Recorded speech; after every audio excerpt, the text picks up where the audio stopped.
Hello and welcome to New Filmmakers Los Angeles. I am delighted to be joined virtually. We're in the same city, but we're still making this happen with a wonderful Richard with his movie, A Million Eyes. But for those who haven't seen it, let's take a look at the clip.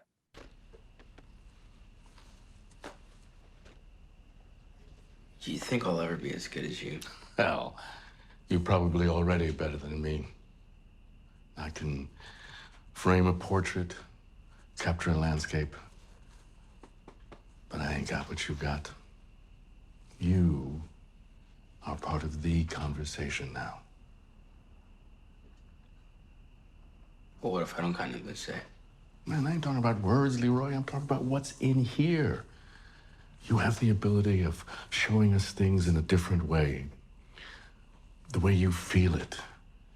That cannot be taught. Richard, I'm so glad to have you here, and it's a special honor because I really so much enjoyed having you, your talent, and your charisma part of the film festival. So thank you for bringing your film to us. For those that haven't seen your film, tell us a brief synopsis. It's the story of Leroy, a young 14-year-old boy in Atlanta, who has a natural gift for the way he sees the world. He sees it in a different way. He sees images and treasures in what most people would view as the mundane, but he has no way to capture it. He lives with his mother. His father died when he was younger. He lives with his mother, who's an alcoholic, and he has a broken camera, which was his father's camera. And he meets a mentor who gives him gives him a camera and teaches him how to capture the way he sees the world. Yeah. And it's the story of healing, of how his art actually allows his mother to feel some form of peace in their lives and begin a healing process in their family. It's a film that speaks to the power of mothers and mentors and muses in young people's lives, especially those on their artistic journeys. It was such a wonderfully captured story film in every element. I had those hot tears that came out because there was so many impactful, caring, considering moments of just obviously your lead, and just the way the whole film was articulated. I actually did an experiment with myself because I played the first 60 seconds, and I actually wanted to show my partner and say, listen, you can tell this is going to be a brilliant film in the first 60 seconds. Like it looks like the beginning of an epic award-winning feature film. And that's truly how I felt. And then the rest of the film certainly lived up to expectations. Thank you. I'm so curious, obviously us being, with that funny little accent from this side of the world, how on earth you got into this wonderful story with just such a fantastic Southern element to it. And how did you get involved in making this project? Because it was really a treat to watch.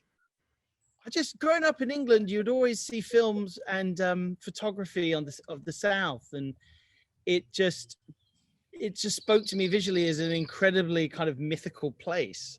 And then when I read Kurt Zacharias' script, he wrote that, and the way that the vines would take over the buildings and that nature was reclaiming the landscape, and the way that Leroy would see the world, it just spoke to me to the poetry and the visual imagery that I'd seen of the South of America growing up. But it wasn't necessarily where it was set. It was essentially who it was about and who the film would speak to. I've been really blessed to have a short film before this, and even a film before that where I was lucky enough to be selected to go to various film festivals. And always at these film festivals, you would meet so many young people that would ask, how do I get into it? What do I do? And I get so many tweets and emails asking the same thing, or who should I be like? And the answer is very simple, that just to allow people to recognize that they have value and to hold space for themselves and to recognize that they are worth telling their stories.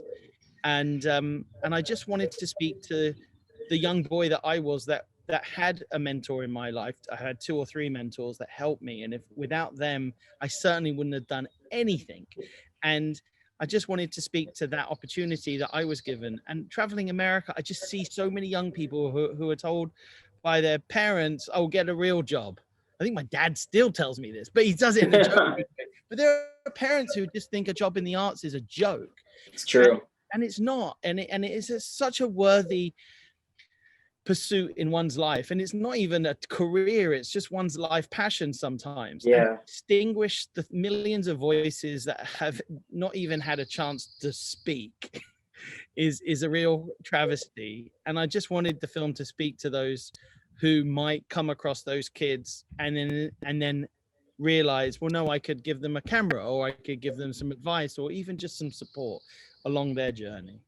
Absolutely. And you're absolutely right. I made some very important points there as well. I want to go into more about the sort of photographic journey that you went on in making and creating the film, but I can't ignore any longer. Let's just take a look at Leroy, because I honestly felt that I had just seen one of the brightest young talent that is going to be very much part of our future on screen. I was mesmerized by his performance, not just through the words on the page, but also just moments that you left us in the film that he said a million things. You know, it was incredible. Tell us a little bit about how the casting went for that particular role of Leroy, because I'm still thinking about his character and how much it impacted me and many others who will watch the film.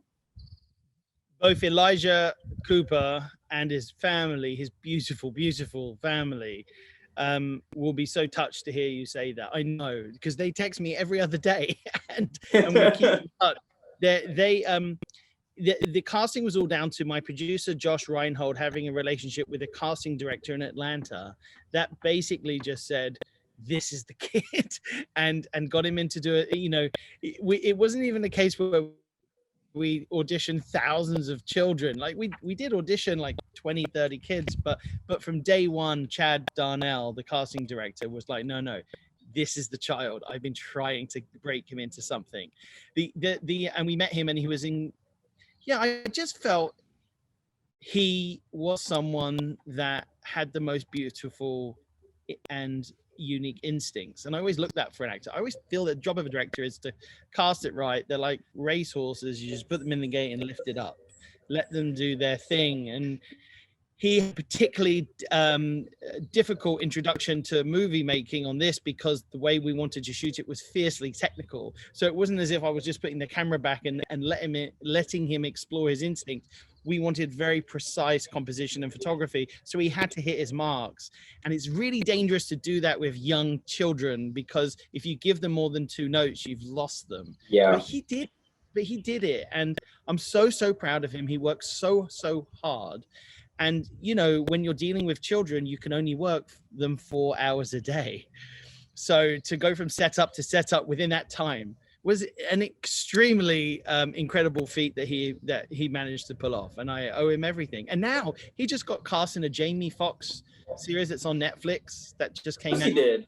And on Disney. Bless it. He's going to be, you know, I hope he picks up the phone in 10 years time, you know. Yeah, exactly. Well, Elijah, to you and your family, you are super talented. Like, I can't tell you, you told so much more of the story through your eyes and your instincts, and I just was mesmerized by his performance, and that's why I watched it several times, because I thought he's you know, he's a child going on, you know, 85 years old with life experience. I couldn't believe it, what I was seeing. So yeah, Elijah, really great. And how do you, Richard, because there's a lot of hard hitting notes in this film, but I love that you took this because I feel like photography is kind of an area of art that's taken for granted, but maybe particularly in this day and age, as we're also in this sort of very, you know, everyone's kind of a photographer, but you really kind of showcase the art of photography and the importance of vision and everything else. And it really kind of encapsulated with his art as a character, as Leroy. It really kind of showed up in the film and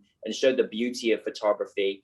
How do you, as a director, how do you guide, you know, an actor like this who's also going through a lot of pain and also teaching someone young of that age, kind of like photography from a sort of very artistic standpoint, rather than from like, you know, a phone camera situation? You know, how was that experience for you?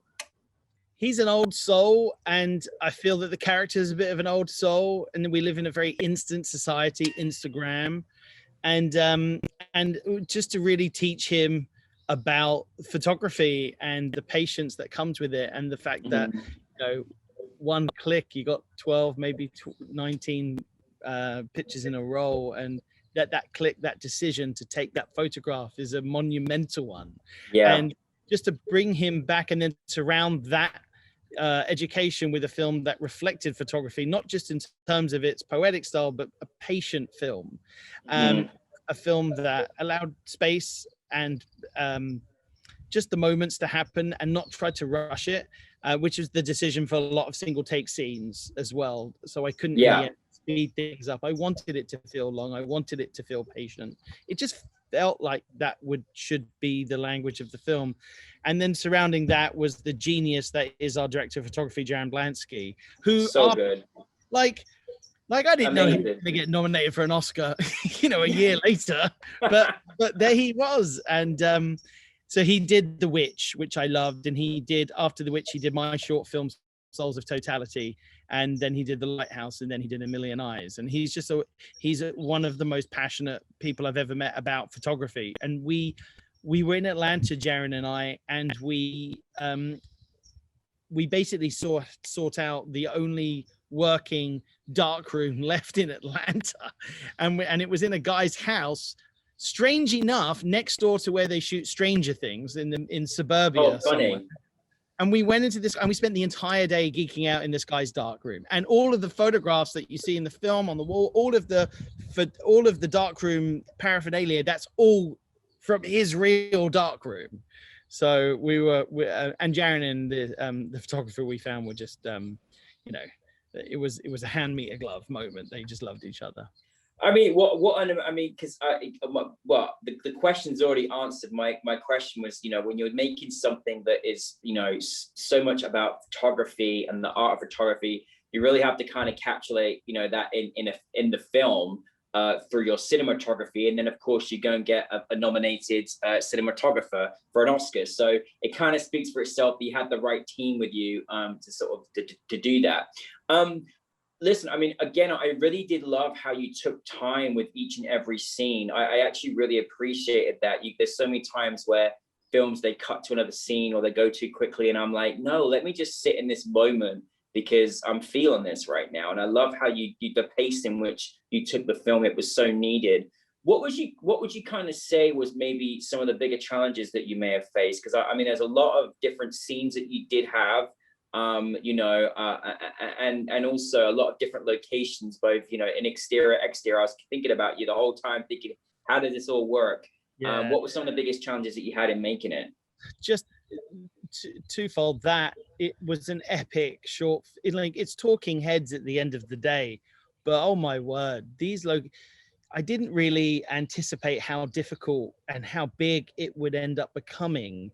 Or how it didn't read ambitious to me. And then as soon as you start breaking it down and realizing that you have to find a prison, that you have to find ruins in the middle of a forest, that you have to find his house, all in a city that I've never been to. We had like a tiny budget for a short film, obviously. Yeah. But that's very difficult when you're not shooting where you live. And so those were huge obstacles that the team, Josh Reinhold, especially Erin Charles, who's a local producer in Atlanta, she was the one who managed to get a crew that she would normally employ on one of the films that she would do, and hire location managers that were coming up through the ranks, and they used the film to kind of build their experience. And we just got really lucky by being able to get permission to shoot in where we wanted to shoot and being able to do it for not much money. But it was particularly difficult. I think I was just scared because I'm telling the story of a mixed race boy and I'm a white middle-aged, young middle-aged man from the UK.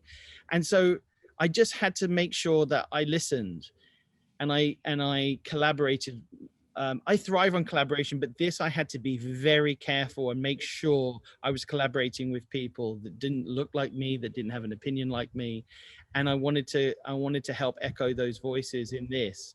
And so it was a much more patient process, and I learned so much. And I think the film got better because I was being challenged on things I would normally do instinctively, and I was being challenged. But no, that's not how it would be. But I was very supported. The other cast members were doing it out of love as well, and they were very supportive. And I just felt that I was looked after, which I think all good casts do for a director. They really look after. Yeah.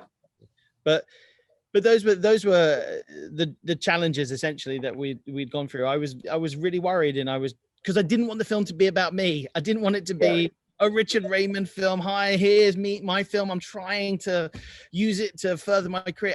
That is not what this film was about. This film was about telling Leroy's story and telling this story. And I really wanted to just shrink into the background as much as a man of my size can. But that's what I wanted to do. And I felt really secure in my role as a filmmaker, and that for me was a shift in myself. And I don't feel the need to kind of, say hi. I think I think collaboration obviously is the key, and I think you went about it the right way, because obviously the film touches on subjects in the film that many people in this country and other countries, obviously particularly this country, go through. And one of the things that, after seeing Leroy's incredible character and story and the way Elijah portrayed him, it's a horrible existence to see this budding young artist have such a tougher time and end up in this like younger person's prison, and as so many do, and as so many young people do. And it's, as there's a horrible system with the prison system in this country. That was very powerful, because I think I think people don't realize these young people that don't deserve to be in this position are all just full of hopes and dreams, like every young person. Was that kind of something in the writer's kind of vision, wanting to sort of really portray the sort of backstory, not that it needed to happen, but to say this is not how it should be, and this is an unfortunate example of what exists here in the United States? I think it was inert. I think it was never the intention. It was just a reflection of what really goes on. The fact that he's put in juvie for cutting out pictures in a bookstore is so egregious and just so ridiculous, but it happens. And justice is very unbalanced in America. It's even, that's an understatement. But at the same time, Leroy's story is one of kind of fate, where because of the experiences that he goes through, he's able to meet people that really affect his life. In prison, he meets a character, Pyro, who talks about the muse, and talks about the place. And that for me was, I think that was what Kurt really wanted to focus on, was this muse character. And what I tried to bring out in the film was this sense of acceptance at the end, where he goes there to find the muse, and she's not there. And he has to realize that no one's going to help him. He has to be the one that's going to take the photograph that's going to make a difference in his life. And he's got to really confront his mother and show her who she is, and her impact on their family. So, and then in a sense, his mother is his muse. Well, I mean, there's a wonderful arc in the story, and I think there was something we don't often see, in films. Obviously, his mom is obviously clearly going through her own things that can really only see, her own kind of predicament and situation. But there's such a beautiful light of them coming together. And I just think it was a really great teaching moment, just because, we've all, whether we've got children today or whether we remember from being a child, the way that their story articulated was so moving. And, Leroy, the character, obviously didn't need to kind of give his mom a chance. You know, he could have been, quite frankly, you know, rebellious in the way that most people would expect. But this unity and this patience that he had was just made me tear up. It was just so great to see that, and how much a difference it can be when we've got patience with each other and just giving people an extra chance. That was, I mean, you must have loved how that played out, because it was gorgeous to watch. I do, but particularly what we tried to do was not represent an alcoholic in the way that we had seen 1,000 times before, which is someone falling all over themselves, being violent. And the alcoholics I know don't really realize they're an alcoholic. And you know, it's all very subtly done. When he meets her outside the bar, she's not falling out, she's not slurring words, she's just night after night at that bar. And I just wanted to kind of represent the people I know. And it's funny, the people I know that have seen the film, they did recognize that. And for Leroy as well, just the patience. And like photography, if you can tell a story in pictures, if you can tell a narrative in images, if you got a story in a picture, that's it. And just to try and have silence, and to try and have space, and to fill it with dialogue. Yeah, I'm really proud of the film. I'm more proud of all of the crew and the cast that came together to tell the story. You had a dream team, Richard. Like, it really was, like, cast and, you know, production team. Like, I just honestly, I could literally a film I could watch over and over again and learn something new about it as well. It's really fantastic and a blessing that you brought it to New Filmmakers LA. Sometimes we get more into the technical side of things, but I was so in love with this story. I'm so glad we got to sort of go into more depths about that. But I'm curious for you, Richard, what is next for you? In about 20 minutes, I'm having 20 minutes. In about 20 minutes, I'm having a meeting with who I hope will be the lead actress of my new feature film. Oh, how exciting! So we will. I'll let you know. But I'm shooting a movie, fingers crossed, in Montana this autumn, called The Proxy Marriage, which is based on Miley Malloy's beloved short story first published in the New Yorker magazine, called The Proxy Marriage, and it's a coming-of-age romance. And we've been working for a year and a half on it. Hopefully, we'll be moving on up with it soon. Hopefully. Amazing stuff.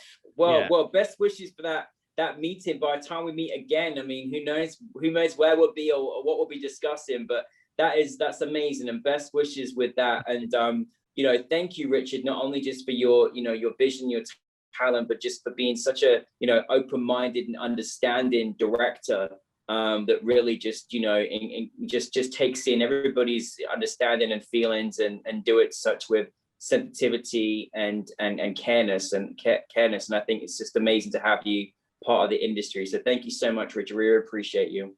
And the same vice versa. All that matters is that you're part of a community, and that's the most amazing thing about directing short films, is you meet your people. Yeah. And none of them look or sound like you, and because directors are lonely people, and yes, you do these short films, it's wonderful to meet the people and get support and support them in return. I love it. Yeah, no, definitely. Well, thank you very, very much. Thank you for A Million Eyes. We can't wait for more of your projects, and best wishes with this fantastic feature in Montana. I can't wait. Fingers crossed. Thanks, buddy. Take care. Bye bye. Bye bye.